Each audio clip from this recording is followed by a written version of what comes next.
రాజధానిలో ఇళ్ల రిజిస్ట్రేషన్లు జూన్లో అత్యధికంగా నమోదయ్యాయి. 6,391 స్థిరాస్తుల రిజిస్ట్రేషన్లు జరిగాయి. ఈ ఏడాది ఇప్పటి వరకు ఇవే అత్యధికం.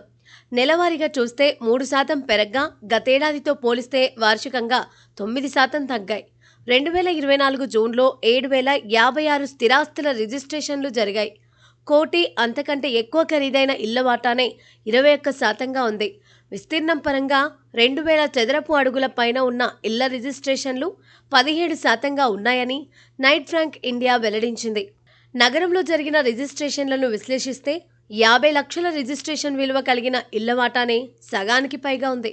అయితే క్రమేపీ ఈ విభాగం వాటా తగ్గుతోంది. గతేడాది 60% ఈ విభాగంలో కొనుగోలు చేస్తే ఈ ఏడాది 52%కి పడిపోయింది. 50 లక్షల నుండి కోటి విలువైన స్థిరాస్తుల లావాదేవీలు 25% నుంచి 26%కి పెరిగాయి. ₹1,00,00,000 అంతకంటే ఎక్కువ ఖరీదైన ఫ్లాట్ల రిజిస్ట్రేషన్ల వాటా 14% నుంచి 21%కి పెరిగింది. మార్కెట్లో ధరల వృద్ధి కొనసాగుతోంది.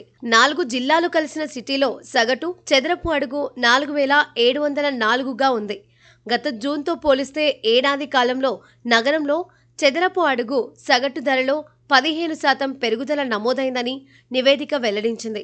జిల్లాల వారీగా చూస్తే హైదరాబాద్లో సగటు చదరపు అడుగు ధర 4,750 ఉండగా వార్షిక పెరుగుదల 2% నమోదైంది.